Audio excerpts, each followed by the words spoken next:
नमस्कार दोस्तों, स्वागत है आपका हमारे YouTube चैनल जरदारी क्लासेस में। दोस्तों, आज की वीडियो उन अभ्यर्थियों के लिए विशेष होने वाली है जो कि आगामी उत्तराखंड पटवारी और फॉरेस्ट गार्ड एग्ज़ाम की तैयारी कर रहे हैं। इन एग्ज़ाम में दोस्तों कुछ ही समय अब बाकी है, तो इतने कम समय में अब आपको आगे की रणनीति कैसे बनानी है, कैसे आपको अपनी तैयारी करनी है और पुलिस कांस्टेबल का जो एग्ज़ाम हुआ है उसको मद्देनज़र रखते हुए आपकी आगे की रणनीति कैसी होनी चाहिए, आपको करंट अफेयर्स और रीजनिंग कहाँ से तैयार करना चाहिए, क्योंकि बहुत सारे अभ्यर्थियों के कमेंट करंट अफेयर्स और रीजनिंग के संबंध में आए थे। तो किस प्रकार आपको करंट अफेयर्स और रीजनिंग तैयार करना है और कितना तैयार करना है, तो इन सब बातों पे दोस्तों, इन सब टॉपिक पे दोस्तों आज हम यहाँ पे बात करने वाले हैं। तो शुरू करते हैं आज की वीडियो। सबसे पहले दोस्तों बात करेंगे जो पटवारी और फॉरेस्ट गार्ड एग्ज़ाम होने वाले हैं 2023 में। इसमें पहले हिंदी व्याकरण की अगर हम बात करें तो हिंदी व्याकरण में सामान्यतः सभी 14 या 15 नंबर ला देते हैं। और बात आती है उसके बाद कि उसके बाद जो स्कोर आपका 13, 14 या 14, 15 पे अटका पड़ा है उसको कैसे बढ़ाया जाए। तो हिंदी व्याकरण आपने जितना तैयार किया है सिलेबस के अनुसार, रिवाइज तो आपको करना ही करना है। किसी भी टॉपिक में जितना आपने पढ़ रखा है उसको रिवीजन आपको करना ही करना है। एक्स्ट्रा कुछ पढ़ने की अब ज़रूरत नहीं है। लेकिन कुछ टॉपिक ऐसे हैं जिन पर आपको थोड़ा सा और ज़्यादा फोकस करना है। जैसे हिंदी व्याकरण में साहित्य वाला टॉपिक, साहित्य वाले टॉपिक से यूकेपीएससी 2 या 3 क्वेश्चन पूछता है। तो अच्छा, ये स्कोरिंग टॉपिक है दोस्तों साहित्य। आपको हिंदी व्याकरण में जो साहित्य वाला सिलेबस में आपने साहित्य वाला टॉपिक देखा होगा, जिसमें जो कवि हैं, जो साहित्यकार है, उनकी कौन कौन सी रचनाएं आपको पढ़नी है, वो आपको मतलब सिलेबस में जो भी साहित्यकार हैं सबकी आपको रचनाएं पढ़नी है। ये टॉपिक मैंने आपको अच्छे से कवर करा रखा है। और पुलिस कांस्टेबल का जब आपने पेपर देखा होगा तो वहाँ पे सारे के सारे प्रश्न वो पूछे गए हैं जो मैंने आपको पढ़ा रखे हैं। तो एक तो साहित्य वाला टॉपिक पे आपको विशेष फोकस करना है, इसको अधिक से अधिक इसका रिवाइज करें। उसके बाद पत्र लेखन और जनसंचार, ये टॉपिक मैंने आपको कवर करा रखे हैं, तो इन टॉपिकों को भी पढ़ के जाएं। तो हिंदी व्याकरण में ये 3 टॉपिक ऐसे हैं जिन पर आपको थोड़ा सा एक्स्ट्रा इन पर फोकस करना होगा। बाकी जो अन्य टॉपिक है उनको लगातार रिवाइज करते जाएं। उसके बाद आता है करंट अफेयर्स। करंट अफेयर्स अगर हम यूकेपीएससी की बात करें, जो हाल ही में पुलिस कांस्टेबल का एग्ज़ाम हुआ था, इसमें लगभग 12 क्वेश्चन जो करंट अफेयर्स के बने थे वो इंडियन जीएस में बने थे। इसमें लगभग इंडियन करंट अफेयर्स और अंतर्राष्ट्रीय स्तर का करंट अफेयर्स, तो 12 क्वेश्चन तो ये बाहर का करंट अफेयर्स पूछा गया था और 8 क्वेश्चन पूछे गए थे उत्तराखंड करंट अफेयर्स के। तो करंट अफेयर्स अगर आपको करंट अफेयर्स तैयार करना है तो इंडियन करंट अफेयर्स की ई बुक भी आ चुकी है 2022 की, जनवरी से लेकर दिसंबर तक। इसमें लगभग 500 प्लस एमसीक्यू दोस्तों दिए गए हैं डिटेल्स एक्सप्लेनेशन के साथ। तो अगर आपको इसको लेना चाहते हैं तो लिंक आपको मिल जाएगा वीडियो के डिस्क्रिप्शन में।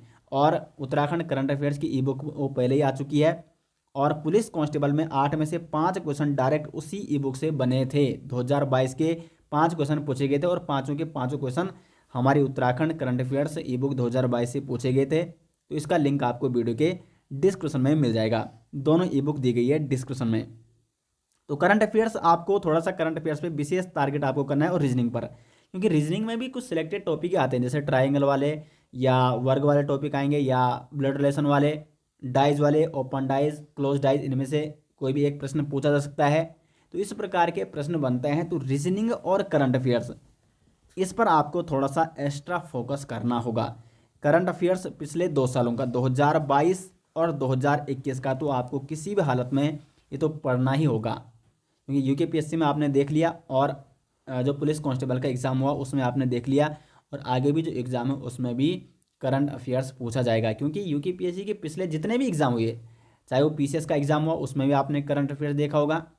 तो इसलिए यूकेपीएससी का अगर आप एग्ज़ाम दे रहे हैं तो करंट अफेयर्स पे आपको थोड़ा सा ज़्यादा फोकस करना होगा। क्योंकि करंट अफेयर्स देखो, अगर हम इंडियन जीएस की बात करें तो 40 नंबर का ही पूछा जाता है, ठीक है। जो अदर जीएस होता है तो उसमें करंट अफेयर्स में 12 क्वेश्चन पूछे गए थे पुलिस कांस्टेबल में, और रीजनिंग के भी 11 क्वेश्चन।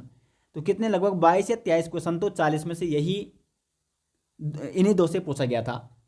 तो एक्स्ट्रा कुछ ज़्यादा पढ़ने की आपको ज़रूरत नहीं है इंडियन जीएस, बल्कि अगर आप इन टॉपिक पर थोड़ा सा ज़्यादा एक्स्ट्रा फोकस करते हो तो यहाँ से आपका स्कोर अच्छा बन सकता है। तो इसलिए करंट अफेयर्स और रीजनिंग पर विशेष ध्यान दें।